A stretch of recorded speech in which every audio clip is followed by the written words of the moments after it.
Praise the Lord. നമ്മൾ റോമാലേഖനം 10-ാം അധ്യായമാണല്ലോ പഠിച്ചുകൊണ്ടിരുന്നത്. അതിന്റെ 12 മുതലുള്ള വാക്യങ്ങൾ നമ്മൾ ഇങ്ങനെ വായിക്കുന്നു. റോമർ 10:12 മുതൽ യഹൂദനെന്നും യവനെന്നും വ്യത്യാസമില്ല, എല്ലാവർക്കും കർത്താവ് ഒരുവൻ തന്നെ, അവൻ തന്നെ വിളിച്ചപേക്ഷിക്കുന്ന എല്ലാവർക്കും നൽകുവാൻ തക്കവണ്ണം സമ്പന്നൻ ആകുന്നു.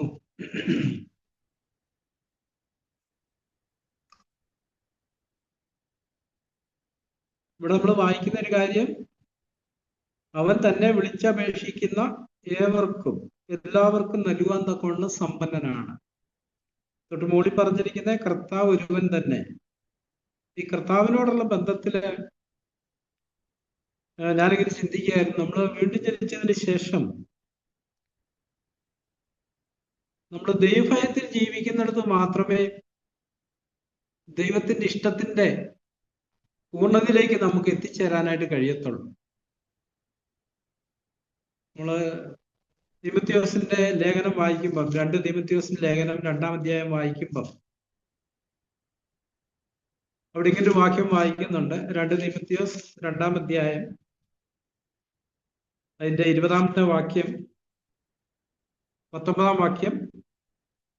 2 തീമോഥെയോസ് 2:19 എങ്കിലും ദൈവത്തിന്റെ സ്ഥിരമായ അടിസ്ഥാനം നിലനിൽക്കുന്നു, കർത്താവ് തനിക്കുള്ളവരെ അറിയുന്നു എന്നും കർത്താവിന്റെ നാമം ഉച്ചരിക്കുന്നതിനെല്ലാം അനീതി വിട്ട് അകന്നുകൊള്ളട്ടെ എന്നുമാകുന്നു അതിന്റെ മുദ്ര. നമ്മൾ കർത്താവിനെ വിളിച്ചപേക്ഷിക്കുമ്പോൾ, അനീതി എന്ന് പറയുമ്പോൾ പാപമാണ്. നമ്മൾ കർത്താവിന്റെ നാമം ഉച്ചരിക്കുകയാണെങ്കിൽ പാപം വിട്ട് അകന്നുകൊള്ളട്ടെ. വീണ്ടും ജനിച്ചതിന് ശേഷം ദൈവം നിരന്തരമായിട്ട് പരിശുദ്ധാത്മാവ് നമ്മളിൽ ചെയ്യുന്നൊരു പ്രവൃത്തി നമുക്ക് പാപബോധം തരുന്നൊരു പ്രവൃത്തിയാണ്. നമ്മൾ സുബോധത്തിൽ ജീവിക്കുന്നിടത്ത് നമ്മൾ നിരന്തരമായിട്ടൊരു പാപബോധത്തിലായിരിക്കും ജീവിക്കുന്നത്. അങ്ങനെ പാപബോധത്തിൽ ജീവിക്കുന്ന ഒരാളാണ് ആത്മാവിൽ ദരിദ്രനായ ഒരു മനുഷ്യൻ. ഓരോ ദിവസവും പരിശുദ്ധാത്മാവ് പുതിയ വെളിച്ചം തരികയും തന്റെ ജീവിതത്തിൽ ദൈവപരിജ്ഞാനത്തിന്, ദൈവേഷ്ടത്തിന്, ദൈവത്തിന് വിരുദ്ധമായിട്ടുള്ള കാര്യങ്ങളെ കുറിച്ചുള്ള ഒരു ബോധ്യം ലഭിക്കുകയും ചെയ്യുന്ന ഒരാള് യാക്കോബ് അപ്പോസ്തലൻ പറഞ്ഞ പോലെ സങ്കടപ്പെട്ട് ദുഃഖിച്ച് കരയുന്ന ഒരു മനുഷ്യനായിരിക്കും. മറ്റൊന്നിനെ കുറിച്ചല്ല, താൻ തന്റെ ജീവിതത്തില് കർത്താവിന്റെ സ്വരൂപത്തിൽ നിന്ന്, കർത്താവിന്റെ സ്വഭാവത്തിൽ നിന്ന് എത്ര അകലെയാണെന്ന് ഓർത്തിട്ടായിരിക്കും അവന്റെ കരച്ചില്. അവൻ എപ്പോഴും തന്നെ കുറിച്ച് തന്നെയാ കരയുക. മത്തായി 5:4 വായിക്കുന്ന, ഇപ്പോൾ ദുഃഖിക്കുന്നവരായ നിങ്ങൾ ഭാഗ്യവാന്മാരെന്ന. എന്തിനെ കുറിച്ചാണ് നമ്മൾ ദുഃഖിക്കുന്നത്? നമ്മളെ വിളിച്ച വിളിയിൽ നിന്ന് നമ്മൾ എന്തുമാത്രം ദൂരെയാണ്, അകലെയാണ് എന്നുള്ളതിനെ കുറിച്ചുള്ള ഒരു ബോധ്യത്തിൽ നിന്നാണ് നമ്മൾ ദുഃഖിക്കേണ്ടത്. നമ്മൾ പ്രാർത്ഥനയിൽ എപ്പോഴും പല പ്രാവശ്യം റിപ്പീറ്റ് ചെയ്യുന്നൊരു കാര്യമാണ് കർത്താവേ കർത്താവേ കർത്താവേ കർത്താവേ. കർത്താവ് മത്തായി 7 പറയുന്നുണ്ട്, എന്നെ കർത്താവേ കർത്താവേ എന്ന് വിളിക്കുന്ന ഏവനുമല്ല സ്വർഗ്ഗസ്ഥനായ പിതാവിന്റെ ഇഷ്ടം ചെയ്യുന്നവനത്രേ സ്വർഗരാജ്യത്തിൽ പ്രവേശിക്കുന്നത്. പിതാവിന്റെ ഇഷ്ടം നമ്മുടെ ശുദ്ധീകരണമാണ്. ദൈവത്തിന്റെ ഇഷ്ടമോ നിങ്ങളുടെ ശുദ്ധീകരണം തന്നെ. അപ്പം നമുക്ക് ബോധ്യം വന്ന പാപങ്ങളോടുള്ള ബന്ധത്തിൽ ഒരു ശുദ്ധീകരണത്തിലാണോ നമ്മൾ നടക്കുന്നത്? അവിടെ നമ്മൾ അഭിമുഖീകരിക്കുന്ന ഒരു പ്രധാനപ്പെട്ട ചോദ്യം, നമ്മൾ പാപത്തിൽ വീഴുന്നുണ്ടോ എന്നുള്ളതല്ല, നമ്മൾ മാനസാന്തരപ്പെടുന്നോ എന്നുള്ളതാണ്. അല്ലെങ്കിൽ വേറെ തരത്തിൽ പറഞ്ഞാൽ, പാപം ചെയ്യാനുള്ള ആഗ്രഹം നമുക്കുണ്ട്. കോപിക്കാൻ, പരാതി പറയാൻ, പിറുപിറുക്കാൻ, കൈപ്പോടിരിക്കാൻ, അങ്ങനെ ആഗ്രഹം നമ്മുടെ ഉള്ളിലുണ്ടോ? അതാ നമ്മുടെ ആഗ്രഹം ഇതിൽ നിന്നൊക്കെ എനിക്ക് രക്ഷ പ്രാപിക്കണമെന്നാണ്. പല സൗരസ്വരന്മാരെ നോക്കുമ്പോൾ ഇങ്ങനെയുള്ള കാര്യങ്ങളെ വളരെ ലഘുവായിട്ട് എടുക്കും. യോഹന്നാൻ അപ്പോസ്തലൻ ഈ കാര്യത്തെ കുറിച്ച് പറയുമ്പോൾ നമ്മൾ മലയാളത്തിൽ ഇങ്ങനെ വായിക്കുന്ന, ദൈവത്തിൽ നിന്ന് ജനിച്ചവനാരും പാപം ചെയ്യുന്നില്ല. പക്ഷെ അതിന്റെ ശരിയായ ട്രാൻസ്ലേഷനിലുള്ള അർത്ഥം, ദൈവത്തിൽ നിന്ന് ജനിച്ചവനൊന്നും പാപത്തിൽ തുടരുന്നില്ല. മറ്റേ നമ്മള് വീണ്ടും ജനിക്കുന്ന പാപത്തിൽ തുടരുന്നവരല്ല. പാപം ചെയ്തതിനു ശേഷം നമ്മൾ അതിനെ ന്യായീകരിക്കുകയും നമ്മളെ തന്നെ നീതീകരിക്കുകയും നമ്മൾ ശരിയാണെന്ന് വാദിക്കുകയും ചെയ്യുന്നവരായിരുന്നെങ്കിൽ, വീണ്ടും ജനനത്തിന് ശേഷം ദൈവാത്മാവ് നമ്മളെ ചെയ്യുന്നൊരു പ്രവൃത്തി അത് പാപമാണെന്നുള്ളൊരു ബോധ്യം നമുക്ക് തന്നിട്ട് പാപത്തെക്കുറിച്ച് നമ്മൾ അനുദപിക്കും, നമ്മളെ തന്നെ താഴ്ത്തും, ഏറ്റുപറയും, ക്ഷമ ചോദിക്കും. നമ്മുടെ ക്രിസ്ത്യ ജീവിതത്തില് അങ്ങനത്തെ ഒരു പ്രോസസ്സ് നടക്കുന്നുണ്ട്. ഇനി അബദ്ധവശാൽ എപ്പോഴെങ്കിലും നമ്മൾ വീണാൽ തന്നെ, സംസാരത്തിൽ വീണുപോയെങ്കിൽ, ആരെക്കുറിച്ചെങ്കിലും ഒരു അപവാദം പറഞ്ഞെങ്കിൽ, അപവാദം എന്ന് പറയുമ്പോൾ ഇല്ലാത്ത കാര്യമൊന്നുമല്ല, ഉള്ള കാര്യങ്ങൾ തന്നെയാണ്. ഉള്ള കാര്യം നമ്മൾ ആളോട് തന്നെ പറയുമ്പോൾ അത് അപവാദമാകുകയല്ല, ആ ആളോടല്ലാതെ മറ്റൊരാളോട് നമ്മൾ പറയുമ്പം അപവാദമാകും. മറ്റു സഭകളിലെല്ലാം ഞാനത് ശ്രദ്ധിച്ചിട്ടുണ്ട്. ഒരു സഭായോഗത്തിന് ശേഷം മറ്റു സഭകളിൽ പല വിശ്വാസികളും ഒന്നിച്ചു കൂടുമ്പോൾ അവരന്ന് സഭായോഗത്തിൽ പങ്കെടുത്ത പാസ്റ്ററുടെ അടക്കമുള്ള കുറ്റങ്ങളെ കുറിച്ചാണ് സംസാരിക്കുക തമ്മിൽ.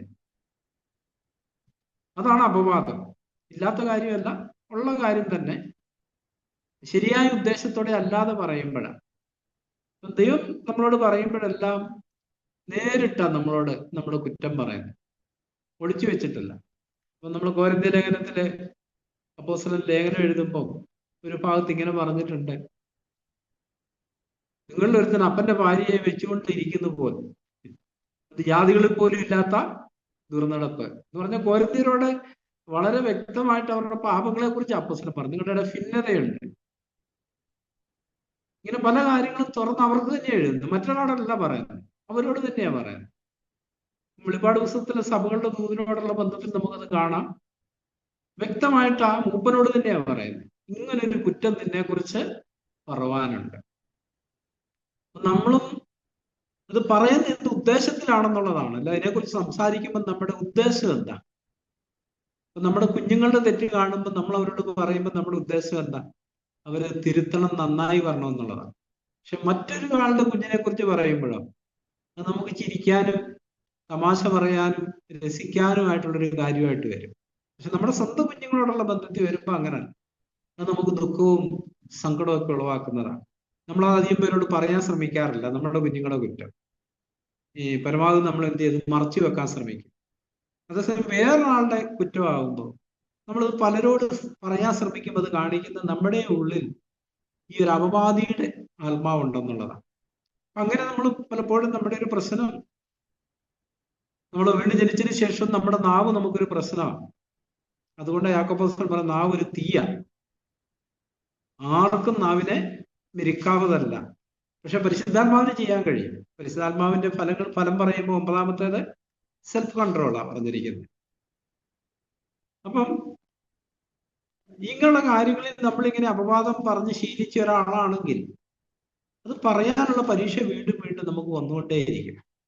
നമ്മൾ അതിനെക്കുറിച്ച് ദുഃഖിക്കുകയും കരയുകയും ചെയ്യുന്നുണ്ടോ എന്നുള്ളതാണ് നമ്മൾ അഭിമുഖീകരിക്കേണ്ട ഒരു ചോദ്യം.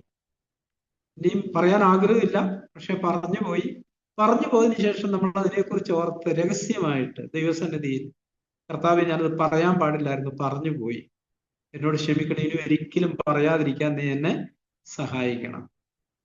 നമുക്കെപ്പോഴും ദൈവത്തിന്റെ സന്നിധിയില് കരുണയും കൃപയും ഉണ്ട്. ഇബ്രാഹിം നമ്മളത് വായിക്കുന്നുണ്ട്. അതുകൊണ്ട് തത്സമയത്ത് കരുണ ലഭിക്കാനും തത്സമയത്ത് സഹായത്തിനുള്ള കൃപ പ്രാപിപ്പാനുമായി ധൈര്യത്തോടെ കൃപാസനത്തിൽ അടുത്ത് ചെല്ലുക. അപ്പം നമ്മുടെ ക്രിസ്തീയത്തോടുള്ള ബന്ധത്തിൽ പ്രാക്ടിക്കലി, പ്രായോഗികമായിട്ട് ഇങ്ങനത്തെ ഒരു പ്രക്രിയ നമ്മുടെ ഉള്ളിൽ നടക്കുന്നുണ്ട്. അതോ നമ്മളിങ്ങനെ ഒഴുകി പോകുന്നവരാണോ? വീണ്ടും പണ്ട് മുമ്പുണ്ടായിരുന്ന അതേ രീതിയിൽ തന്നെ നമ്മുടെ കണ്ണിനെ നിയന്ത്രിക്കാതെ, ചെവിയെ നിയന്ത്രിക്കാതെ, നാവിനെ നിയന്ത്രിക്കാതെ, ചിന്തകളെ നിയന്ത്രിക്കാതെ നമ്മൾ പണ്ടായിരുന്ന പോലെ തന്നെയാണോ പോകുന്നത്? ഇപ്പം രക്ഷിക്കപ്പെടുന്നതിന് മുമ്പ് നമ്മള് മറ്റുള്ളവരുടെ കുറ്റങ്ങളും കുറവുകളും കാണുന്നവരായിരുന്നു.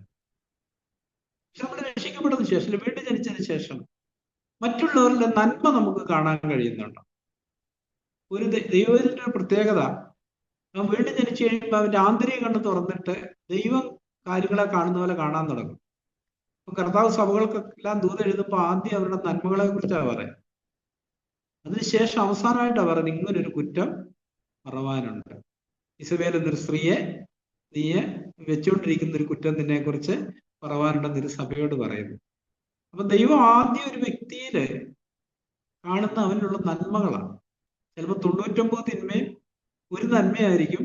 പക്ഷെ ദൈവം ആ നന്മ കണ്ടിട്ടാണ് അവനോട് ഇടപെടുന്നത്.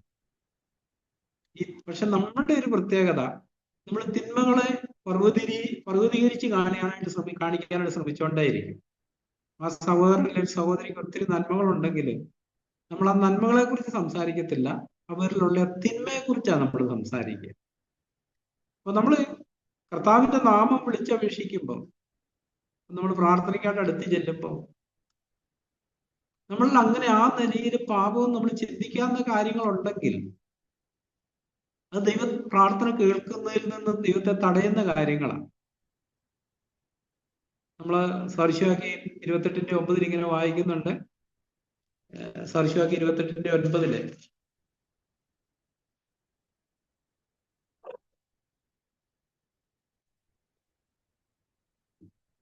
ന്യായപ്രമാണം കേൾക്കാതെ ചെവി തിരിച്ചു കളഞ്ഞാൽ എന്ന് പറഞ്ഞതിന്റെ അർത്ഥം, ന്യായപ്രമാണം അനുസരിക്കാതെ ചെവി തിരിച്ചു കളഞ്ഞാൽ അവന്റെ പ്രാർത്ഥന തന്നെയും വെറുപ്പാകുന്നു.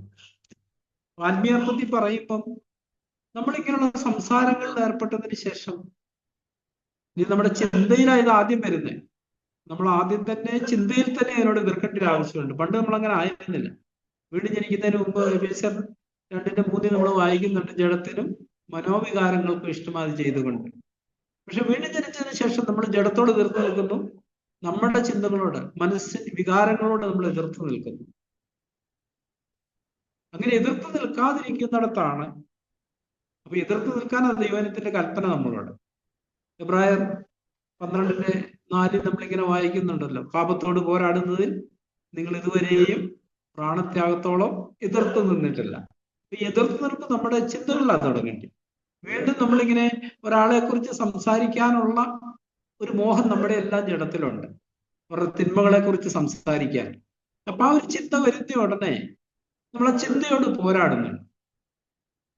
അപ്പൊ നമ്മളെ വിളിച്ചിരിക്കുന്നത് ഒരു ശരീരമായിട്ടാണ്. കർത്താവ് തലയും നാം എല്ലാം അവയവങ്ങളുമായ ഒരു ശരീരമായിട്ടാണ് വിളിച്ചിരിക്കുന്നത്. നമുക്കറിയാം നമ്മുടെ ശരീരത്തിന്റെ പ്രത്യേകത, ഈ അവയവങ്ങൾ തമ്മിൽ ഒരു ഭിന്നതയില്ല. ഒരു അവയവത്തിന് എന്തേലും ഒരു മുറിവോ ചതവോ പറ്റിയാൽ നമ്മുടെ ശരീരം മൊത്തം അതിനെ സംരക്ഷിക്കും. നമ്മുടെ കണ്ണുകൾ നടക്കുമ്പം, ഇപ്പം കാലിൽ ഒരു മുറിവ് പറ്റിയെങ്കിൽ എങ്ങും തട്ടാതെ കണ്ണുകൾ വളരെ ജാഗരൂകരായിരിക്കും. ഇനിയും തട്ടാൻ അല്ല, ഒരാൾ വന്ന് നമ്മുടെ ആ മുറിവെ തട്ടുമെന്നുണ്ടെങ്കിൽ പെട്ടെന്ന് തല നിർദ്ദേശം കൊടുക്കും, കാല് പിന്നോട്ട് വലിക്കുക. ഇതിനെ സംരക്ഷിക്കാനുള്ള ശ്രമമാണ് നടത്തുന്നത്. നമ്മളെ ദൈവം ഒരു ശരീരമായിട്ട് വിളിക്കുമ്പോൾ ആ ഒരു ആത്മാവിനെയാണ് നമ്മുടെ ഉള്ളിൽ തരുന്നത്. ഒരേ ആത്മാവിനെ നമ്മൾ പാനം ചെയ്യുന്നു. ആ ആത്മാവ് നമ്മളെ ഒന്നാക്കി തീർക്കുന്ന ഒരു പ്രക്രിയയിലായിരിക്കും. അതുകൊണ്ട് തന്നെ ദൈവത്തിന്റെ പരിജ്ഞാനത്തിന് വിരോധമായിട്ട് നമ്മുടെ ചിന്തകളിലാണ് ഈ ഉയർച്ചകൾ വരുന്നത്. പൗലോസ് കൊരിന്ത്യർക്ക് എഴുതുമ്പോൾ നമ്മളത് വായിക്കുന്നുണ്ട്. 2 കൊരിന്ത്യർക്ക് ഇത് ലേഖനം അതിന്റെ 9-ാം അധ്യായത്തില്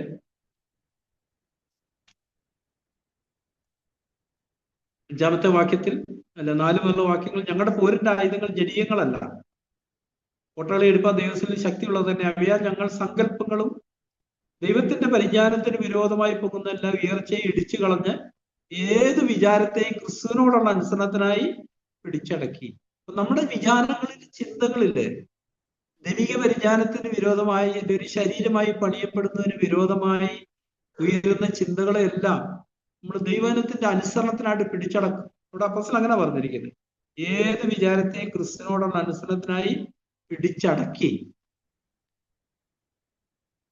നമുക്കറിയാം, നമ്മുടെ ദിനംപ്രതിയുള്ള ജീവിതത്തിൽ സദാ നിരന്തരമായിട്ട് ഇങ്ങനത്തെ ചിന്തകൾ നമ്മുടെ ഉള്ളിൽ കൊണ്ടിടാനാണ് ശ്രമിക്കുന്നത്. നമ്മളോട് ചിന്തിക്കാൻ പറഞ്ഞത് കൊലോസ്യർ 3 നമ്മൾ വായിക്കുന്നുണ്ട്, ഭൂമിയിലുള്ളതല്ല ഉയരത്തിലുള്ളത് തന്നെ ചിന്തിപ്പീൻ. നമ്മളെ കുറിച്ച് പറയുന്നത് നിങ്ങൾ ക്രിസ്തുവിന്റെ മനസ്സുള്ളവരാണെന്ന് 1 കൊരിന്ത്യർ നമ്മൾ വായിക്കുന്നുണ്ട്. അപ്പൊ ക്രിസ്തുവിന്റെ മനസ്സുള്ള ചിന്തിക്കുന്ന ക്രിസ്തു ചിന്തിക്കുന്ന പോലെയാണ്. പക്ഷെ നമ്മൾ ജഡത്തിൽ വസിക്കുന്നത് കൊണ്ട് ആ ക്രിസ്തുവിന്റെ പരിജ്ഞാനത്തിന് വിരോധമായിട്ടുള്ള ഒത്തിരി ചിന്തകൾ വരും. ഈ ചിന്തകൾ ഒരു വിത്ത് പോലെ. നമുക്കറിയാം, ഒരു വിത്ത് വിതച്ചാൽ അത് താമസിക്കാതെ മുളച്ചു വരും. പ്രത്യേകിച്ചും നമ്മൾ മനസ്സിലാക്കേണ്ട ഒരു കാര്യം, ഈ മുള്ളിന്റെയൊക്കെ വിത്താണേല് അതിന്റെ വളർച്ചയ്ക്ക് ഭയങ്കര സ്പീഡാണ്. നല്ല വിത്തുകൾ വളരാൻ കുറച്ച് താമസം വരും, പക്ഷെ മുള്ളൊക്കെ വളരെ പെട്ടെന്ന്. ഈ പുതിയ മഴയൊക്കെ പെയ്ത് കഴിയുമ്പം ഞാൻ ശ്രദ്ധിക്കാറുണ്ട്, പറമ്പിലൊക്കെ ഇറങ്ങുമ്പോൾ ആദ്യം ഈ തൊട്ടാവാടിയുടെയൊക്കെ തൈകളാണ് മുളച്ച് കുതിച്ച് കയറി വരുന്നത്, നല്ല വിത്തുകളൊന്നും അല്ല. എന്ന് പറഞ്ഞതുപോലെ സാത്താൻ നിരന്തരമായിട്ട് നമ്മുടെ ചിന്തകളില് ഈ ജഡത്തിലുള്ള മോഹങ്ങളുടെ വിത്ത് വീണ്ടും വീണ്ടും വീണ്ടും വിതയ്ക്കാനായിട്ട് ശ്രമിച്ചുകൊണ്ടേയിരിക്കും. അതൊരു നീണ്ട പോരാട്ടമാണ്. അപ്പം പ്രത്യേകിച്ച് കുടുംബീയത്തോടുള്ള ബന്ധത്തിലാണെങ്കിൽ ഭാര്യയുടെ നന്മകളെ കുറിച്ചുള്ള ചിന്തയല്ല കൊണ്ടിരുന്നത്. ഒത്തിരി നന്മയുണ്ടാവും, ചുരുക്കം തിന്മയുണ്ടാവുള്ളൂ. എപ്പോഴും ആ തിന്മയെ കുറിച്ചുള്ള ചിന്തയായിരിക്കും നമ്മുടെ മനസ്സിൽ കൊണ്ടിടാൻ ശ്രമിക്കുന്നത്. അതിന്റെ കാരണം അതിലവൻ വിജയിച്ചാൽ നമ്മൾ തിന്മയ്ക്ക് അടിമയായിത്തീരും. എങ്ങനെയെങ്കിലും ദൈവത്തിൽ നമ്മളെ അകറ്റിക്കളയുക എന്നുള്ളതാണ് സാത്താന്റെ ലക്ഷ്യം. നമ്മളെ തന്നെ ശോധന ചെയ്തൊരു സത്യം കാണാൻ കഴിയും. നിരന്തരമായിട്ട് ഇങ്ങനത്തെ ചിന്തകൾ നമ്മുടെ നമ്മളിത് വിതച്ചോണ്ടേയിരിക്കും. നമ്മൾ ഉദ്ദേശിച്ച 5:16 മുതലുള്ള വാക്യങ്ങൾ നമ്മളിങ്ങനെ വായിക്കുന്നുണ്ടല്ലോ, എപ്പോഴും പ്രാർത്ഥിപ്പീൻ, എല്ലാറ്റിനും വേണ്ടി സ്തോത്രം ചെയ്യുവീൻ, എപ്പോഴും വേറൊരു ഭാഗത്ത് പറയുന്നത് നിങ്ങൾ സ്തോത്രത്തിൽ കവിഞ്ഞു ഇരിക്കാൻ പറയുന്നുണ്ട്. എന്താ അതിന്റെ കാരണം? എബ്രായർ 13:15 നമ്മൾ വായിക്കുന്നുണ്ട്, അതുകൊണ്ട് നാം അവന്റെ നാമത്തെ ഏറ്റു പറയുന്ന അന്തർഫലം എന്ന സ്തോത്രയാഗം ഇടവിടാതെ അർപ്പിക്കുക, വിത്തൗട്ട് സീസിങ്. എന്താ അതിന്റെ കാരണം?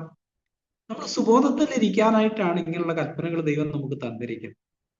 ആ സ്തോത്രത്തിൽ ജാഗരിക്കുന്ന ഒരാളുടെ ഉള്ളിൽ ഈ വിത്തുകൾ വിതയ്ക്കുന്ന ഫലപ്രദമാകത്തില്ല. അന്നേരം തന്നെ ആ വിത്ത് പുറന്തള്ളിപ്പോകും. പക്ഷെ അങ്ങനെ അല്ലാത്ത ഒരു മനസ്സിലേക്കാണ് സാത്താൻ അങ്ങനത്തെ ഒരു വിത്ത് കൊണ്ടിടുന്നുണ്ടെങ്കിൽ അത് അവിടുന്ന് വളരെ പെട്ടെന്ന് വളർന്ന് ഫലം പുറപ്പെടുവിക്കുന്ന ഒരവസ്ഥയിലോട്ട് വരും. എന്ന് പറഞ്ഞാൽ ഇപ്പം ഭാര്യയെക്കുറിച്ചുള്ള അങ്ങനത്തെ ചിന്തകൾ കടകൊടുക്കുന്ന ഒരാള് അധികം താമസിക്കാതെ തന്റെ പ്രവൃത്തിയിലൂടെ അത് വെളിപ്പെടുത്തും. കുറ്റപ്പെടുത്തലും പിണക്കവും കയ്പും അസ്വസ്ഥതയും.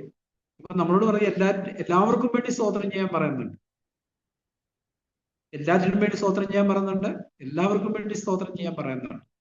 ഇതെല്ലാം ഈ കൽപ്പനകളെല്ലാം നമ്മൾ പ്രായോഗികമായിട്ട് അനുസരിക്കാനുള്ളതാണ്. Matayi 28:20 നമ്മൾ മിക്കവാറും ചിന്തിക്കാറുണ്ട്, കർത്താവ് കൊടുത്ത കൽപ്പന ഞാൻ നിങ്ങളോട് കൽപ്പിച്ചത് ഒക്കെയും പ്രമാണിപ്പാൻ തക്കവണ്ണം ഉപദേശിച്ചുകൊണ്ട്. 119 സങ്കീർത്തനം 4-ാം വാക്യത്തിലാണ് നമ്മളിങ്ങനെ വാക്യം വായിക്കുന്നുണ്ട്, ഈ ന്യായപ്രമാണം എല്ലാം നമുക്ക് തന്നിരിക്കുന്നത് അത് കൃത്യമായിട്ട് ആചരിക്കേണ്ടതിനാണെന്നാണ്. 119 സങ്കീർത്തനം അതിന്റെ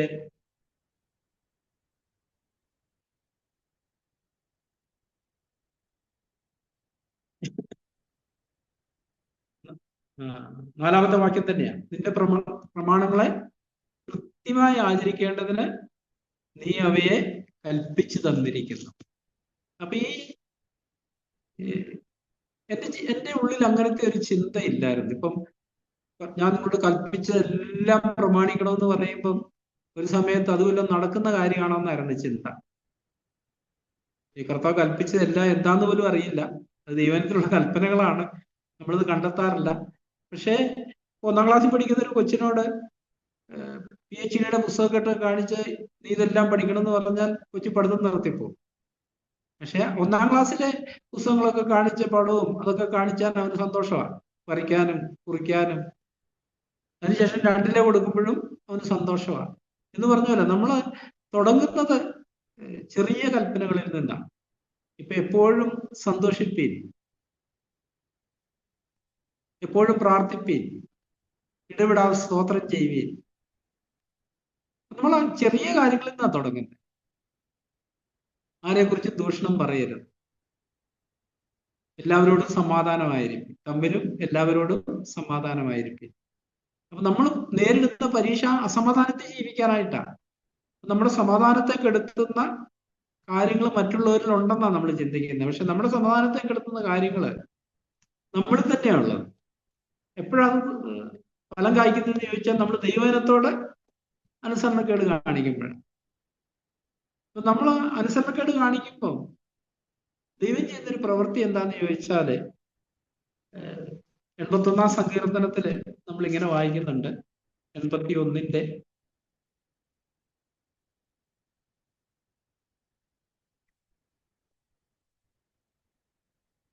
സങ്കീർത്തനം 11 വാക്യമാണ്.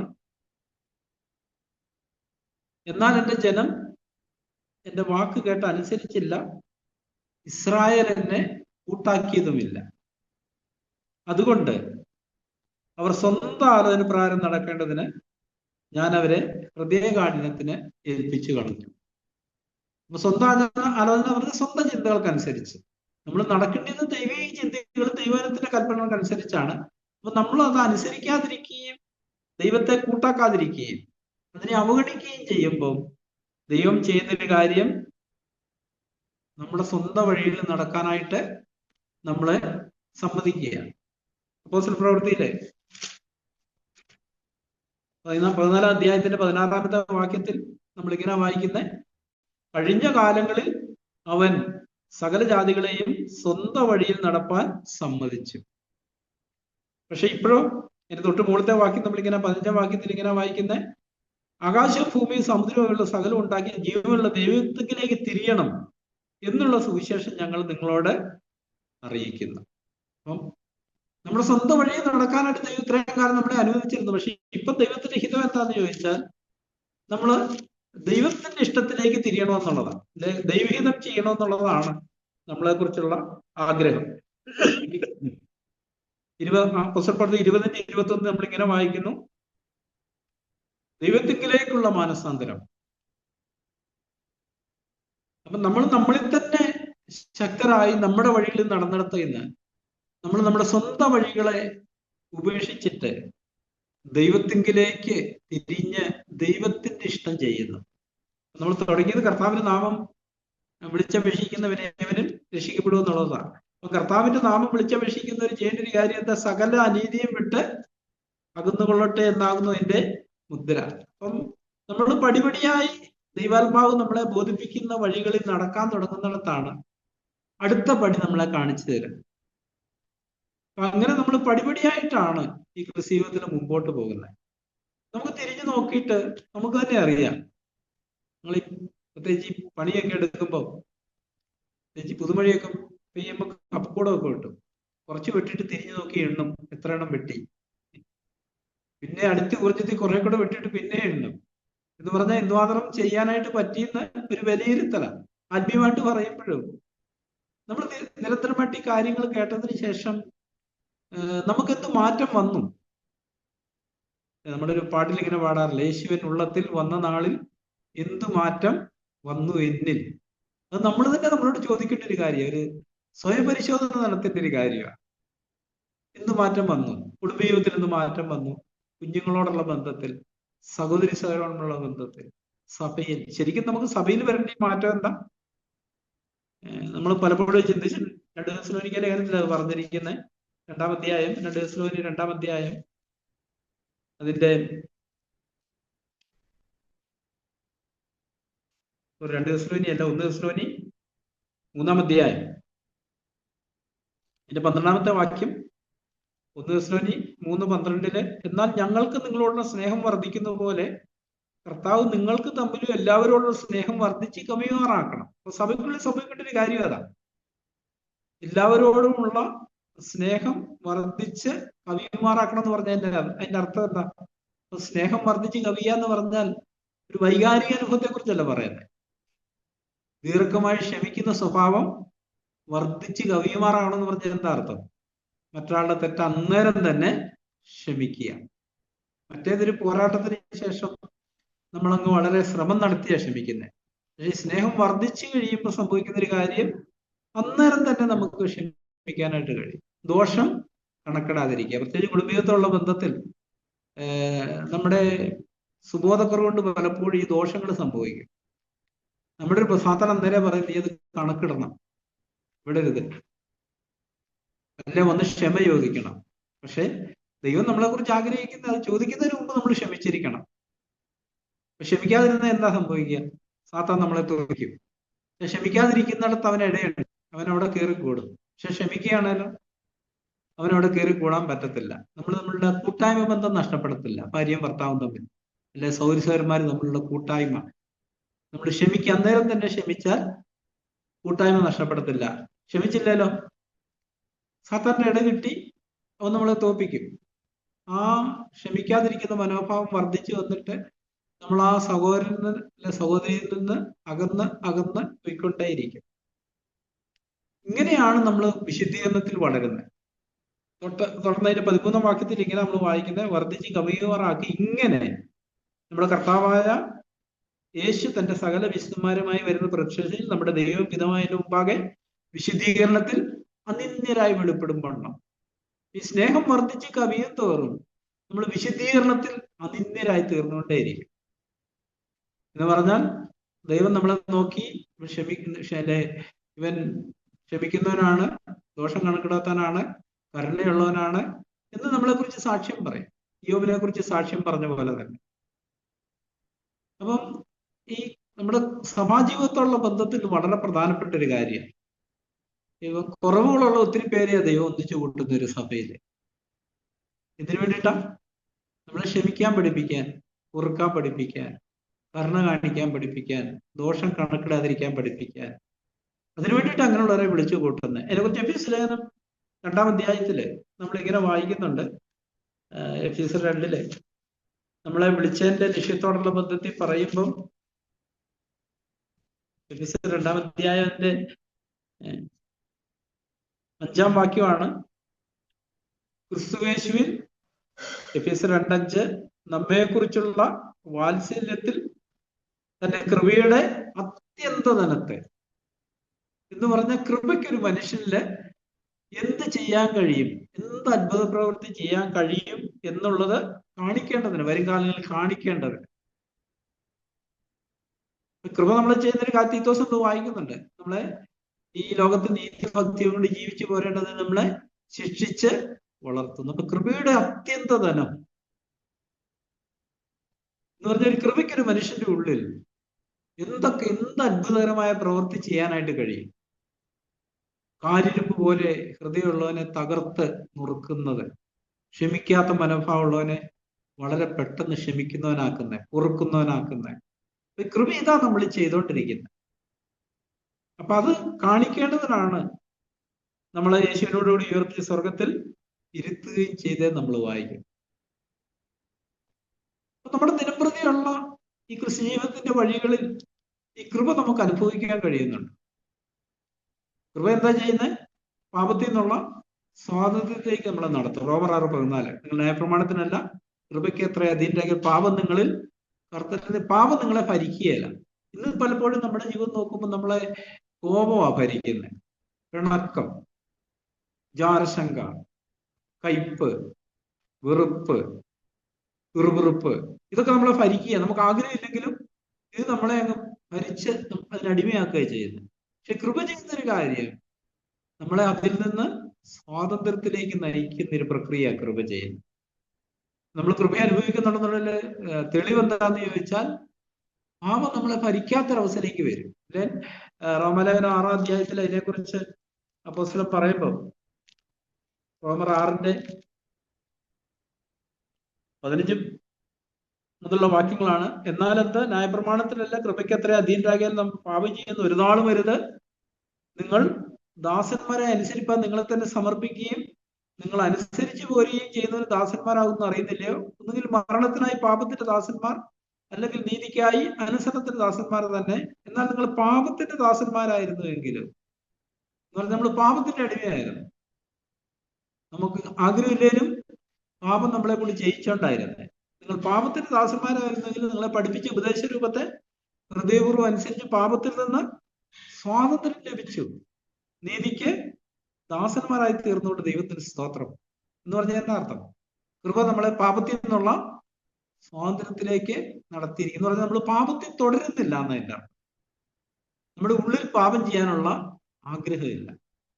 അപ്പൊ കർത്താവ് തന്നെ പറഞ്ഞല്ലോ, ഏറ്റവും വലിയ കൽപ്പനകളെ ക്രോഡീകരിച്ചപ്പം വലുതും പ്രധാനമായ കൽപ്പന, നിന്റെ ദൈവമായ കർത്താവിനെ നീ പൂർണ്ണ ഹൃദയത്തോടും പൂർണ്ണ മനസ്സോടും പൂർണ്ണാത്മാവോടും പൂർണ്ണ ശക്തിയോടും കൂടെ സ്നേഹിക്കണം. സ്നേഹിക്കണം എന്ന് പറഞ്ഞാൽ എന്താ അർത്ഥം? അനുസരിക്കണം എന്നുള്ളതാണ്. പലപ്പോഴും നമ്മൾ ഒരു വൈകാരിക തലത്തിൽ നിൽക്കും. ദൈവം അതല്ല ആഗ്രഹിക്കുന്നത്. ഇപ്പം പിതാവിനെ പുത്രൻ പ്രസാദിപ്പിച്ചത് എങ്ങനെയായിരുന്നു? എന്റെ പിതാവിന്റെ കൽപ്പനകളെല്ലാം പ്രമാണിച്ച് ഞാൻ അവന്റെ സ്നേഹത്തിൽ വസിക്കുന്നത് പോലെ നിങ്ങൾ എന്റെ കൽപ്പനകൾ പ്രമാണിച്ചാൽ എന്റെ സ്നേഹത്തിൽ വസിക്കും. അപ്പൊ ഇന്ന് കാലഘട്ടം, ഈ ഒരു കാലഘട്ടം ഈ അനുസരണത്തെ കുറിച്ച് കേൾക്കുന്നതേ ആർക്കും ഇഷ്ടമല്ല. അതിന്റെ കാരണം എന്താ? ഈ എതിർക്രിസ്തുവിന്റെ ആത്മാവ് വളരെ ശക്തിയോടെ വ്യാപരിക്കുന്നുണ്ട്. മത്സരത്തിന്റെ ഒരു ആത്മാവ്, തന്നെത്താൻ ഉയർത്തുന്ന ഒരാത്മാവ്. ഈ അനുസരണത്തിലേക്ക് പറഞ്ഞാൽ നമുക്ക് നമ്മളെ തന്നെ താഴ്ത്തണം. ഞാൻ ദരിദ്രനാണെന്ന് അംഗീകരിക്കണം. കർത്താവേ, ഞാൻ നിങ്ങളിലേക്ക് നോക്കുമ്പോൾ നിന്റെ സ്വരൂപത്തിൽ നിന്ന് ഞാൻ വളരെയേറെ അകലെയാണ്. ഒരു കാലഘട്ടത്തിൽ പാപം നമ്മളെ ഭരിച്ചിരുന്നു. നമ്മുടെ നാവിനെ പാപമാണ് നിയന്ത്രിച്ച്, നമ്മുടെ കണ്ണുകളെ, ചെവികളെ, നമ്മുടെ കാലിനെ, കയ്യെ, നമ്മുടെ ചിന്തകളെ എല്ലാം പാപമാണ് നിയന്ത്രിച്ചിരുന്നത്. അത് എന്ത് പറഞ്ഞോ നമ്മൾ അങ്ങനെ തന്നെ അത് അനുസരിക്കുമായിരുന്നു. പക്ഷെ ഇപ്പൊ നമ്മൾ കൃപയ്ക്ക് അതീതമായി തീരുമ്പോ നമ്മൾ പാപത്തിൽ നിന്ന് സ്വാതന്ത്ര്യം പ്രാപിച്ചു എന്നാണോ പറഞ്ഞിരിക്കുന്നത്? നിങ്ങൾ പാപത്തിൽ നിന്ന് സ്വാതന്ത്ര്യം പ്രാപിച്ച് നീതിക്ക് ദാസന്മാരായി തീർന്നവരുടെ ദൈവത്തിന് സ്തോത്രം. തുടർന്ന് അതിനെ വിശദീകരിച്ച് പറയുമ്പോൾ എങ്ങനെ അത് ചെയ്യേണ്ടി എന്നുള്ളതാണ് 19-ാം വാക്യത്തിൽ പറയുന്നത്. നിങ്ങളുടെ ജഡത്തിന്റെ, റോമർ 6:19, നിങ്ങളുടെ ജഡത്തിന്റെ ബലഹീന നിമിത്തം ഞാൻ മനുഷ്യ രീതിയിൽ പറയുന്നു, നിങ്ങളുടെ അവയവങ്ങളെ അധർമ്മത്തിനായി, അശുദ്ധിക്കും അധർമ്മത്തിനും അടിമകളായി സമർപ്പിച്ചതുപോലെ ഇപ്പോൾ നിങ്ങളുടെ അവയവങ്ങളെ വിശുദ്ധീകരണത്തിനായി നീതിക്ക് അടിമകളാക്കി സമർപ്പിപ്പീൻ എന്ന് പറഞ്ഞാൽ അന്ന് വായിത്തൊന്നും എല്ലാം പറയും. പരിച്ഛേദനയില്ലാത്ത ചെവിയുമായിട്ട് വേണ്ടാത്തതെല്ലാം കേൾക്കും, വേണ്ടാത്തതെല്ലാം ചിന്തിക്കും.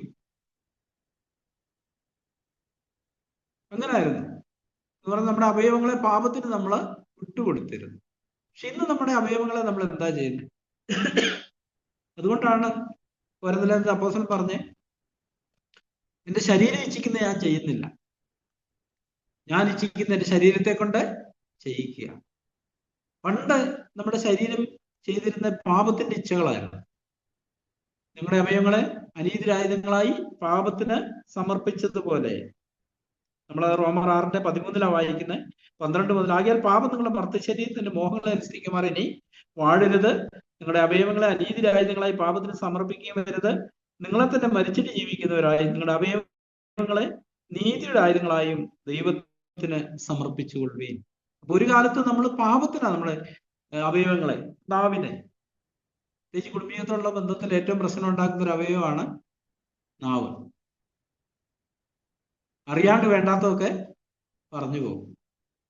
അത് കേൾക്കുന്ന ആളിൽ അതിനെതിരായൊരു വികാരം ഉണ്ടാക്കും.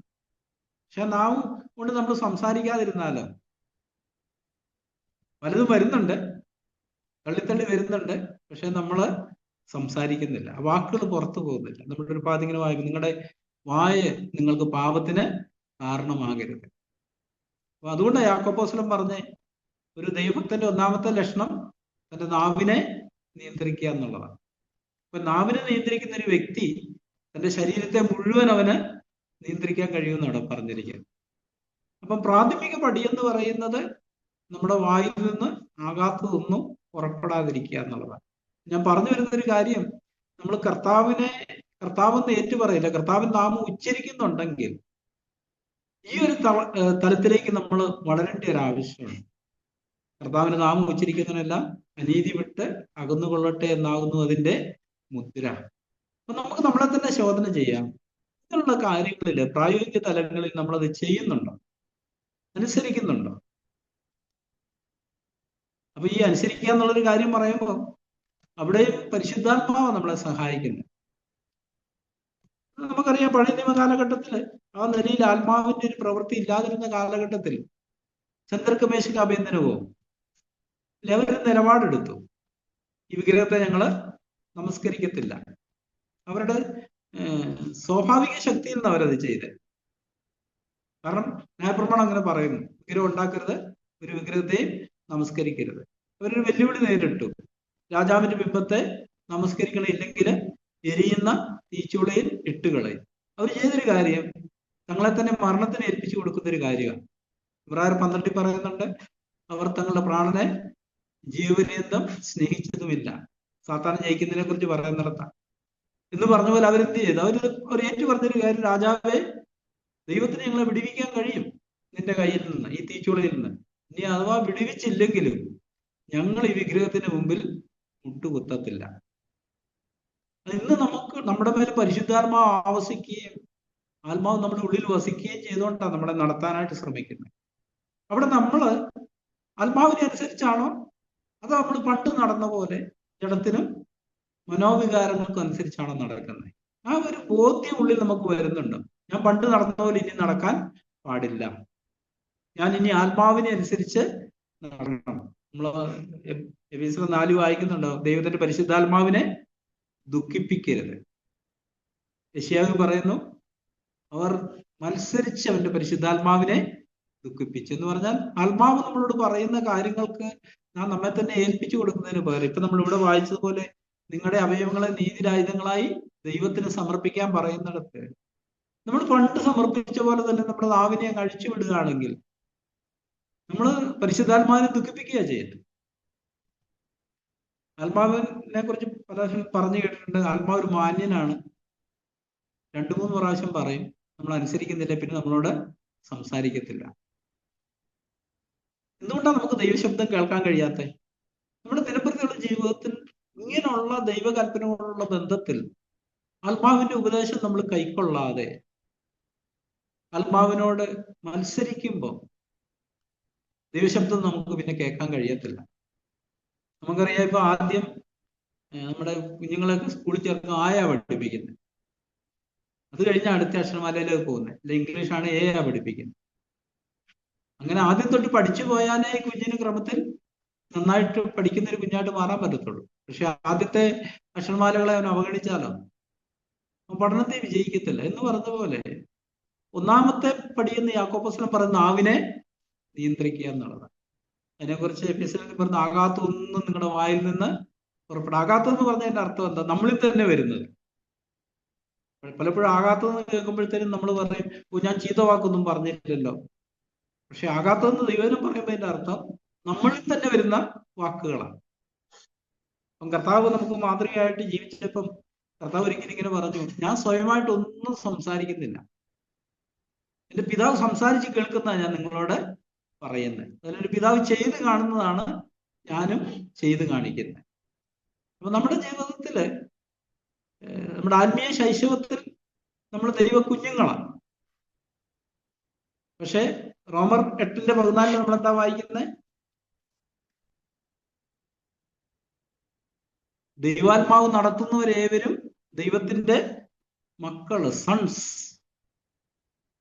അപ്പൊ നമ്മൾ കുഞ്ഞുങ്ങളാണെങ്കിൽ ഗലാത്യലേഖനം നമ്മളിങ്ങനെ വായിക്കുന്ന ഗലാത്യലേഖനം 4-ാം അധ്യായത്തില് ഒരാത്മീയ ശിശുവായിരിക്കുമ്പം നമുക്ക് ആവശ്യമായിരിക്കുന്ന ഒരു കാര്യം അതാണ്.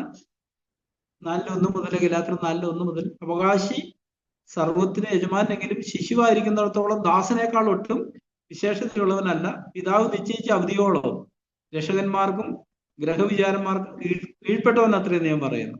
അതുപോലെ നാം ശിശുക്കളായിരുന്നപ്പോൾ ലോകത്തിന്റെ ആദ്യ പാഠങ്ങൾ കീഴ് അടിമപ്പെട്ടിരുന്നു. തുടർന്ന് നമ്മൾ 5-ാം വാക്യത്തിൽ വായിക്കുന്നു, നിയോഗിച്ച ന്യായപ്രമാണത്തിന് കീഴിലുള്ള ഒരു വിലയ്ക്ക് വാങ്ങിയിട്ട് നാം പുത്രത്വം പ്രാപിക്കേണ്ടതിനായി അത്രയും നമ്മൾ വായിക്കുന്നു. പുത്രത്വം എന്ന് പറഞ്ഞാൽ സൺസ്. അതാണ് 8:14 നമ്മൾ വായിച്ചത്. ദൈവാത്മാവ് നടത്തുന്നവരേവരും ദൈവത്തിന്റെ മക്കളാണ്. നമ്മൾ കുഞ്ഞുങ്ങളായിരിക്കുമ്പോ കോരിന്തലേഖനത്തിൽ അതുകൊണ്ടാ പറഞ്ഞേ, നിങ്ങളുടെ ഇടയിൽ 3-ാം അധ്യായത്തിൽ നിങ്ങളുടെ ഇടയിൽ ഈർഷ്യം പിണക്കും ഇരിക്കെ ഇന്ന് നിങ്ങള് ശിശുക്കളാണ്.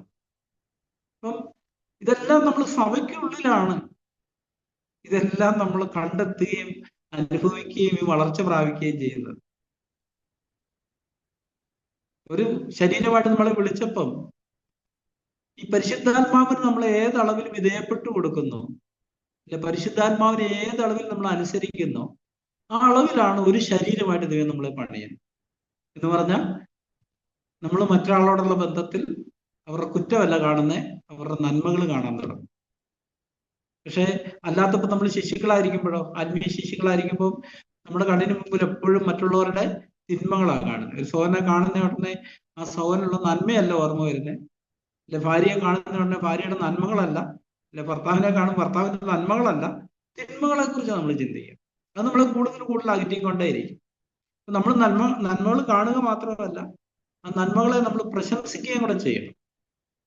കർത്താവിന്റെ അടുക്ക വന്ന ആ കനാന്യ സ്ത്രീയോടുള്ള ബന്ധത്തിൽ കർത്താവ് എന്താ ചെയ്തത്? അവളെ പ്രശംസിച്ച്, ഇത്ര വലിയ വിശ്വാസം ഇസ്രയേലിൽ കൂടി ഞാൻ കണ്ടിട്ടില്ല. നമ്മൾ പലപ്പോഴും ഈ പ്രശംസിക്കാൻ മടിയുള്ളവരാ. ശരിക്കും നമ്മൾ നന്മ കാണുന്നിടത്ത് എന്ത് ചെയ്യണം? അത് പ്രശംസിക്കണം. അത് അവരെ കൂടുതൽ ഉത്സാഹത്തിലേക്ക് നയിക്കും, അങ്ങോട്ടും ഇങ്ങോട്ടും. പക്ഷെ നമ്മുടെ നേച്ചർ എന്ന് പറയുന്നത് അങ്ങനല്ല. നമ്മൾ പ്രശംസിക്കുന്നവരല്ല. ഈ പ്രശംസിക്കുന്നതിൽ നമ്മൾ ഭയങ്കര പിശുക്കരും കുറ്റം പറഞ്ഞതിൽ വളരെ ധാരാളത്വമുള്ളവരുമാണ്. വാതോരാതെ ഇങ്ങനെ കുറ്റം പറഞ്ഞുകൊണ്ടിരിക്കും. ഒരു പ്രശംസനീയ ഒരു കാര്യം പറയുമ്പോഴാണ് ഒറ്റ വാക്കി ചിലപ്പം കുതിക്കി കളയാൻ, ആ കൊള്ളാം, അത്രേ ഉള്ളൂ. പക്ഷെ കുറ്റം പറയുകയാണല്ലോ, ഒത്തിരി കാര്യങ്ങൾ നമ്മൾ പറഞ്ഞുകൊണ്ടിരിക്കും. അപ്പൊ ദൈവം നമ്മളെ വീണ്ടെടുത്തിട്ട് ഒരു പുതിയ ഒരു റേസ് എന്നാ പറഞ്ഞിരിക്കുന്നത്, ന്യൂ റേസ്, ഒരു പുതിയ വർഗം. കർത്താവിന്റെ അതേ കാഴ്ചപ്പാടും മനോഭാവവും ചിന്താഗതികളുമുള്ള ഒരു പുതിയ വർഗത്തെ ഈ ആദാമ്യ വർഗത്തിന്റെ നടുക്കിൽ നിന്ന് എഴുന്നേൽപ്പിച്ചു കൊണ്ടുവരിക ചെയ്യുന്നു. അത്ഭുതം അല്ലേ? ഒരിക്കലും ജോജി ബ്രദറോട് ഒക്കെ പ്രസംഗിക്കുകയും പറഞ്ഞു, സഭയൊരു അത്ഭുതമാണ്. സഭയൊരു അത്ഭുതമാണ്. എന്തുകൊണ്ടാ? വിവിധ ടെമ്പറേച്ചറുള്ള കാഴ്ചപ്പാടുള്ള എല്ലാവരെയും കൂടെ ഒരിടത്ത് കൊണ്ടുവന്നിട്ടിട്ട് ഒരേ സ്വഭാവമുള്ളവരാക്കി ചെയ്യുന്ന ഒരു പ്രവൃത്തിയാണ്. ഇപ്പം നമ്മുടെ നോഹയുടെ പെട്ടകത്തിലുണ്ടായിരുന്ന ജീവികളെ കുറിച്ച് ചിന്തിക്കുമ്പം എല്ലാം ഉണ്ടായിരുന്നു, പക്ഷെ പെട്ടകത്തിനുള്ളിൽ സമാധാനമായിരുന്നു. സഭ അങ്ങനെ തന്നെയാ. കീരി, പാമ്പും ആ നിലയില് വ്യത്യസ്ത സ്വഭാവമുള്ളവരെ കൊണ്ട് ഒരു ചർച്ചിനുള്ളിലിട്ടിട്ട് അവിടെ ദൈവത്തിന്റെ കൃപയുടെ അത്യന്തധനം വെളിപ്പെടുത്തുന്ന ഒരു പ്രക്രിയയാണ് പരിശുദ്ധാത്മാവ് ചെയ്തുകൊണ്ടിരിക്കുന്നത്. അപ്പൊ നമുക്ക് എത്ര ആഗ്രഹമുണ്ട് അതിനു വേണ്ടിയിട്ട്. നമ്മള് ആസാഫിന്റെ സങ്കീർത്തനത്തില്, ആ സങ്കീർത്തനം നമുക്കൊന്ന് നോക്കാം. അവിടെ അവരുടെ ഒരു പ്രാർത്ഥനയുണ്ട്.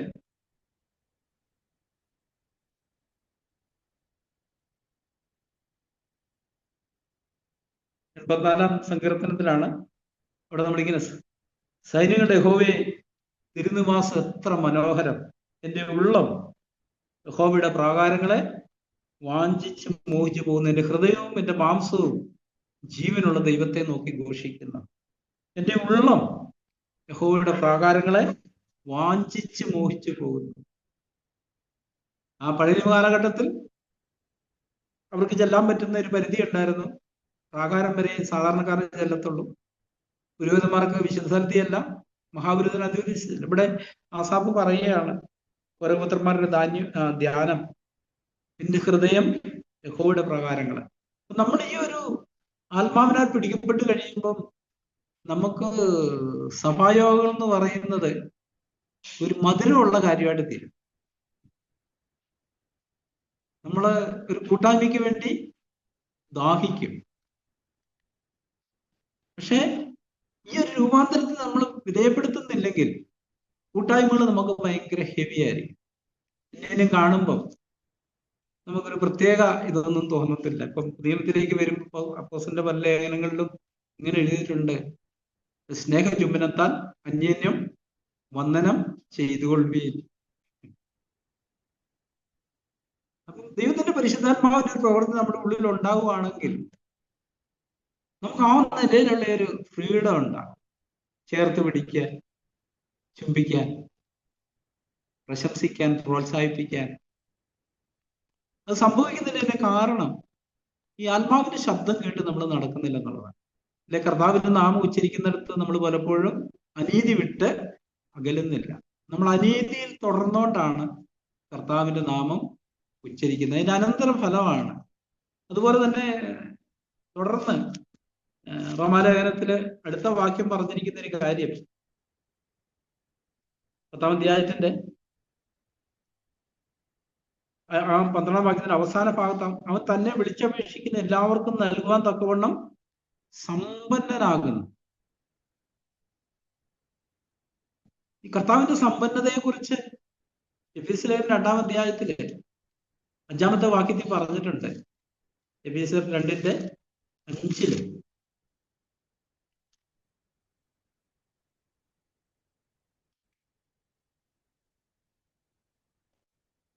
അല്ല, അതെ, 4-ാം വാക്യം. അവിടെ കരുണാസമ്പന്നനായ ദൈവമോ. അപ്പൊ നമ്മൾ റോമാലേഖനം 12 വായിച്ച് ഏവർക്കും നൽകുവാൻ തക്കവണ്ണം അവൻ സമ്പന്നന. എന്താ തരുന്നേ? ഒന്നാമത് കരുണ. നമ്മൾ എത്ര പേർക്ക് ദൈവത്തിന്റെ ആ സമ്പന്നതയെ കുറിച്ചൊരു ബോധ്യമുണ്ട്? അത് എല്ലാവർക്കും, യവനന്മാർക്കും അല്ലാത്തവർക്കും എല്ലാവർക്കും കൊടുക്കുവാൻ തക്കവണ്ണം അവൻ സമ്പന്നനാണെന്നാണ് ഇവിടെ നമ്മൾ വായിക്കുന്നത്. തന്നെ വിളിച്ചപേക്ഷിക്കുന്ന എല്ലാവർക്കും നൽകുവാൻ തക്കവണ്ണം അവൻ സമ്പന്നനാണ്. ഒന്നാമത് അവൻ തരുന്നത് എന്താ? കരുണ. ദൈവം സമ്പന്നനായിരിക്കുന്നത് കരുണയിലാണ്. അതുകൊണ്ട് നമ്മളോട് പറഞ്ഞിരിക്കുന്നത് എബ്രായ ലേഖനത്തിൽ കരുണ ലഭിക്കാൻ. പക്ഷെ നമ്മൾ എത്ര പേർക്ക് ആന്തരികമായിട്ട് ഈ ഒരു ബോധ്യമുണ്ട്? ഇപ്പം നമ്മളെ സ്നേഹിക്കുന്ന നമ്മുടെ ഒരു അടുത്ത ബന്ധു ഉണ്ടെന്ന് വിചാരിക്കുക. ഭയങ്കര സമ്പന്നനായ ഒരാൾ, നമ്മളോട് ഭയങ്കര സ്നേഹബന്ധമുള്ള ഒരാളാണ്. എപ്പം ചെന്ന് ചോദിച്ചാലും നമ്മളെ സഹായിക്കും. ഒരാവശ്യം വരുമ്പോൾ നമ്മൾ എന്താ ആദ്യം ചിന്തിക്കുന്നത്? എങ്ങോട്ട് ഓടാനാ? അങ്ങോട്ട് തന്നെ ഓടാം എന്ന് പറഞ്ഞതുപോലെ നമുക്ക് കരുണ എന്തിനു വേണ്ടിയിട്ടാ? നമ്മൾ പാപത്തിൽ വീണതിന് ശേഷം നമുക്ക് കരുണ ആവശ്യമുള്ളൂ. നമ്മൾ പരാജയപ്പെട്ടതിന് ശേഷം, വീണുപോയതിനു ശേഷമാണ് നമുക്ക് കരുണയുടെ ആവശ്യം. അപ്പൊ നമുക്ക് ഈ ഒരു ബോധ്യമുണ്ടോ? എന്റെ പിതാവ് കരുണയിൽ സമ്പന്നനാണ്. എപ്പം ചെന്ന് ചോദിച്ചാലും എല്ലാവർക്കും കൊടുക്കുവാൻ തക്കവണ്ണവൻ സമ്പന്നൻ, അവനൊരു കുറവുമില്ല. ആ ഒരു വിശ്വാസം നമുക്കൊണ്ട് എന്ത് ചെയ്യും? നമ്മൾ എഴുന്നേറ്റ് ഒറ്റ ഓട്ടത്തിന് അവിടെ ചെല്ലും. നമുക്ക് ആ വിശ്വാസം ഇല്ലെങ്കിലോ നിരാശപ്പെട്ട്, ഭാരപ്പെട്ട്, ഭയപ്പെട്ട്, ആകുലപ്പെട്ട്, അല്ലെ, സന്തോഷമൊക്കെ നഷ്ടപ്പെട്ട് അസ്വസ്ഥരായി നമ്മളിങ്ങനെ തലയിൽ തിരിച്ച് നടക്കും. പക്ഷെ ദൈവത്തിന്റെ സമ്പന്നതയോടുള്ള ബന്ധത്തിന് കരുണയിലാണ് അവൻ സമ്പന്നനായിരിക്കുന്നത്. അവന്റെ കരുണ തീർന്നു പോകാത്തതാണെന്നാണ് സങ്കീർത്തനക്കാരൻ പറഞ്ഞിരിക്കുന്നത്. എന്ന് പറഞ്ഞാൽ അവന്റെ കരുണ എത്ര കൊടുത്താലും തീരത്തില്ല. അതുപോലെ നിറഞ്ഞിരിക്കുന്ന കരുണയുള്ള ഒരാളാണ് നമ്മുടെ സ്വർഗസ്വനായ പിതാവ്. സഹോദരന്മാരെ, നമ്മുടെ എത്ര പേരുടെ ഉള്ളിൽ ഈ ഒരു വിശ്വാസവും ധൈര്യമുണ്ട്? ആ വിശ്വാസമുള്ള ഒരാള് എത്ര പ്രാവശ്യം വീണാലും ഇങ്ങോട്ട് ചെല്ലും, അപ്പന്റെ അടുത്തേക്ക് ഓടിച്ചെല്ലും. പത്രോസ് ചോദിച്ചില്ലേ, കൂട്ടുകാരനോട് എത്ര വട്ടം, സഹോദരനോട് എത്ര വട്ടം ക്ഷമിക്കണം? 7 വട്ടം മതിയോ? കർത്താവിന്റെ മറുപടി എന്താ? 7 അല്ല, 7 70 വട്ടം എന്ന് പറഞ്ഞ് അത്രയും പ്രാവശ്യം ഞാൻ കരുണ കാണിക്കും. നമുക്ക് എത്ര പേർക്ക് ആ വിശ്വാസമാണ്? നമ്മൾ വീണതിന് ശേഷം, പരാജയപ്പെട്ടതിന് ശേഷം ഈ ഒരു വിശ്വാസമാണ് നമ്മുടെ ഹൃദയത്തിലുള്ളത്. 2 കൊരിന്ത്യർ 13 നമ്മളിങ്ങനെ വായിക്കും, നിങ്ങൾ വിശ്വാസത്തിലിരിക്കുന്നു എന്ന് നിങ്ങളെ തന്നെ ശോധന ചെയ്യുകയും. നമ്മൾ വിശ്വാസത്തിലിരിക്കുകയാണ് എന്ത് ചെയ്യും? ഒറ്റ ഓട്ടത്തിന് ആ കൃപാസനത്തിന്റെ അടുക്ക ചെല്ലും, കരുണ ലഭിപ്പിക്കാൻ. കർത്താവെ, ഞാൻ പരാജയപ്പെട്ട് വീണ്ടും വീണുപോയി, ഞാനിതാ നിന്റെ അടുക്ക വരുന്ന, എന്നോട് കരുണ കാണിക്കണം. നമ്മൾ എത്ര പേർക്ക് ആ ഒരു വിശ്വാസവും പ്രായോഗികമായിട്ട് ആ ഒരു അനുഭവം ഉണ്ട്? പരിവർത്തന ബന്ധത്തിലാണേലും സഭാജീവിതത്തിലാണേലും ഏത് തലത്തിലാണേലും നമ്മൾ പരാജയപ്പെട്ടതിന് ശേഷം നമുക്ക് വരുന്ന ചിന്ത എന്താ? എൻ്റെ അപ്പന് കരുണ കാണിക്കാൻ കഴിയില്ലാത്ത ഒരാളെന്നാണോ? അതോ കരുണയിൽ സമ്പന്നനാണ്, അവന്റെ കരുണ തീർന്നു പോകാത്തതാണ്? ആ ഒരു വിശ്വാസമുള്ള ഒരാളെ അവൻ എപ്പോഴും സ്തോത്രം ചെയ്യുന്നവനായിരിക്കും, ഒരു സ്തുതിയുടെ ആത്മാവിൽ ജീവിക്കുന്നവനായിരിക്കും. അവന്റെ മുഖം ഒരിക്കലും നിരാശപ്പെട്ടിരിക്കത്തില്ല. വീണതിന് ശേഷവും അവൻ സന്തോഷത്തിലായിരിക്കും എഴുന്നേറ്റ് വരുന്നില്ല. കാരണം എന്താ? അപ്പന്റെ കരുണ സമ്പന്നത്തിലുള്ള വിശ്വാസം കൊണ്ടാണ്. എൻ്റെ അപ്പൻ എന്നോട് കരുണ കാണിക്കും, എന്നോട് ക്ഷമിക്കും. അവന്റെ കരുണ ദയൊന്നും തീർന്നു പോകാത്തതാണ്. പക്ഷെ ആ ഒരു വിശ്വാസം ഇല്ലാതിരിക്കുമ്പോഴാണ് നമ്മളിങ്ങനെ നിരാശരായി, ഭാരം വഹിക്കുന്നവരായി, വലിയ ഭാരം താങ്ങി നമ്മൾ നടക്കുന്നവരായിരിക്കും. നമ്മളെ കാണുന്നവർക്ക് എന്ത് തോന്നും? ഒരു ഭാരം തോന്നും. പക്ഷെ നമ്മളെ കാണുന്നവരോടുള്ള ബന്ധത്തിൽ അവർക്ക് ഭാരമല്ല തോന്നുന്നുണ്ട്, സന്തോഷമാണ് തോന്നുന്നുണ്ട്. നമ്മുടെ മുഖത്ത് പ്രതിഫലിക്കുന്ന ഈ ആന്തരിക ജീവന്റെ അനന്തരഫലമായിട്ടുണ്ടാകുന്ന ഈ സന്തോഷം മറ്റുള്ളവരെ ചലഞ്ച് ചെയ്യേണ്ടതാണ്. അത് നമ്മുടെ കുടുംബങ്ങളിൽ ആദ്യം അനുഭവിക്കാൻ തുടങ്ങാം. അങ്ങനെയുള്ള കുടുംബങ്ങൾ സഭയിൽ വരുമ്പോഴും അതേ ആത്മാവ് അവിടെ വ്യാപരിക്കാൻ തുടങ്ങും. ഈ രാത്രികാലം നമുക്ക് ഒന്നിച്ചായിരിക്കുമ്പോൾ ഈ ദൈവജനത്തെ നമുക്ക് വിശ്വസിക്കാം, നമുക്കത് ഏറ്റു പറയാം. രക്ഷയ്ക്ക് വേണ്ടി 2 കാര്യങ്ങൾ ചെയ്യണം. നമ്മൾ കഴിഞ്ഞ ദിവസം പഠിച്ചത് റോമാലേഖനം 10:9-10. ഒന്ന്, ഹൃദയം കൊണ്ട് വിശ്വസിക്കുകയും വാ കൊണ്ട് ഏറ്റുപറയുകയും ചെയ്യും. നമ്മൾ വിശ്വസിക്കുന്നത് ഏറ്റുപറയാൻ. നമ്മൾ വിശ്വസിക്കുന്ന ദൈവത്തിന്റെ വാഗ്ദത്തങ്ങളാണ്. ഇവിടെ പറഞ്ഞിരിക്കുന്നവൻ തന്നെ ചോദിക്കുന്ന ഏവർക്കും, തന്നെ വിളിച്ചപേക്ഷിക്കുന്ന ഏവർക്കും നൽകുവാൻ തക്കവണ്ണം സമ്പന്നനാണ്. പ്രധാനമായും ദൈവത്തിന്റെ സമ്പന്നതയെക്കുറിച്ച് പറഞ്ഞിരിക്കുന്നത് കരുണാസമ്പന്നനായ ദൈവം. അപ്പൊ നമ്മളത് വിശ്വസിക്കുകയും നമ്മൾ ഏറ്റുപറയുകയും ചെയ്യണം. ഏറ്റു പറഞ്ഞോണ്ടാണ് നമ്മൾ ചെല്ലുന്നത്. കർത്താവേ, നിന്റെ വാഗ്ദത്തം അങ്ങനെയാണല്ലോ, നീ കരുണയിൽ സമ്പന്നനാണെന്നാണല്ലോ. എനിക്കിപ്പോ കരുണയുടെ ആവശ്യമുണ്ട്. ഞാൻ വീണിട്ടാ വരുന്നേ, പരാജയപ്പെട്ടിട്ടാ വരുന്നേ, പാപം ചെയ്തിട്ടാ വരുന്നേ. പക്ഷെ ഞാൻ നിന്റെ അടുക്കിലേക്ക് വരുന്ന കരുണയ്ക്ക് വേണ്ടി. അവിടെ നമ്മളെ കുറ്റപ്പെടുത്തുന്ന ഒരു പിതാവല്ല ഉള്ളത്. നമ്മളെ ചേർത്ത് പിടിക്കുന്ന, സ്നേഹിക്കുന്ന, ക്ഷമിക്കുന്ന, കരുണ കാണിക്കുന്ന, നമ്മളെ ഉറപ്പിക്കുന്ന ഒരു പിതാവുള്ളൂ. നമ്മൾ ആ നിലയിൽ ദൈവത്തെ അറിയും തോറും നമ്മളെ കണ്ടുമുട്ടുന്നവർക്ക് ഇത് അനുഭവിക്കാൻ പറ്റും. നമ്മൾ ദൈവത്തിൽ നിന്ന് ഇത് പ്രാപിക്കുന്നു, എന്നിട്ട് നമ്മളിൽ നിന്ന് മറ്റുള്ളവർക്ക് അത് അനുഭവിക്കാൻ കഴിയും. ആദ്യഫലം കൃഷിക്കാരൻ അനുഭവിക്കുന്നു. അപ്പൊ ഈ വാഗ്ദത്തങ്ങൾ ആദ്യം നമ്മൾ അനുഭവിക്കുന്നു. അങ്ങനെ അനുഭവിക്കുന്ന ഒരാള് മറ്റൊരാൾ വീണിട്ട് വരുമ്പം പിതാവ് നമ്മളോട് എന്ത് കാണിച്ചോ അത് തന്നെ നമ്മൾ ആ ആളോടും കാണിക്കുന്നു. അപ്പൊ നമുക്ക് ആ വിശ്വാസം ഇല്ലെങ്കിൽ സംഭവിക്കുന്ന ഒരു കാര്യം എന്താ? സാഗ്രൂർ പറയാറില്ലേ, പഴയ നിയമകാലത്ത് വടിയൊക്കെ പിടിഞ്ഞ് നിൽക്കുന്ന ഹെഡ് മാസ്റ്ററെ പോലെയാണ് ആൾക്കാർ ദൈവത്തെക്കുറിച്ച് ചിന്തിച്ചിരുന്നത്. ഒരു ദാക്ഷിണ്യം ഇല്ലാത്ത. അതുകൊണ്ട് തന്നെ അവർക്ക് പേടിയായിരുന്നു ദൈവത്തിനടുക്ക് ചെല്ലാനോ ദൈവത്തിന്റെ നാമം ഉച്ചരിക്കാനൊക്കെ പേടിയായിരുന്നു. പക്ഷെ നമ്മൾ പുതിയ നിയമത്തിലേക്ക് വരുമ്പം നാം അബ്ബാ പിതാവെന്ന് വിളിക്കുന്ന പുത്രത്വത്തിന്റെ മക്കളുടെ പദവിയിലാണ് നമ്മൾ നിൽക്കുന്നത്. മക്കൾക്ക് എപ്പോഴും പിതാവിന്റെ അടുക്കലേക്ക് ചെല്ലാനുള്ള പ്രവേശനം കർത്താവ് സാധിപ്പിച്ചിട്ടുണ്ട് ഏത് സമയത്തും. അവിടെ നമുക്ക് ഈ വാഗ്ദത്തങ്ങളിൽ വിശ്വസിക്കുകയും ഈ അനുഭവത്തിൽ നടക്കുകയും ചെയ്യാനായിട്ട് നമ്മളെ തന്നെ സമർപ്പിക്കാം. അതിനായിട്ട് കർത്താവ് നമ്മളെ സഹായിക്കട്ടെ. ആമേൻ. നമുക്ക് പ്രാർത്ഥിക്കാം. സ്വർഗ്ഗപിതാവേ, നിങ്ങൾ നന്ദിയോടെ അങ്ങ് സ്തുതിക്കുന്നു. നിങ്ങൾ കേൾക്കുന്ന വചനമെല്ലാം അടികളുടെ ഉള്ളിലെ വിശ്വാസമായിട്ട് പരിണമിപ്പാനും അത് ഞങ്ങൾക്ക് ഉപകാരമായി വന്ന് അവിടുത്തെ സ്വരൂപത്തിൽ വളർന്ന് ഈ ഭൂമിയിൽ വെച്ച് അടികൾ എത്തിച്ചേരാൻ അങ്ങ് ആഗ്രഹിക്കുന്ന ആ വളർച്ചയുടെ നിറവിൽ എത്തിച്ചേരുവാനും തക്കവണ്ണം വിശ്വാസത്താൽ അങ്ങ് അന്വേഷിപ്പാൻ താഴ്മയുള്ള ഒരു ഹൃദയം നൽകിയ അടികളെ അനുഗ്രഹിക്കണമെന്ന് പ്രാർത്ഥിക്കുന്നു. യേശുവിന്റെ നാമത്തിൽ ചോദിക്കുന്നു പിതാവേ. ആമേൻ.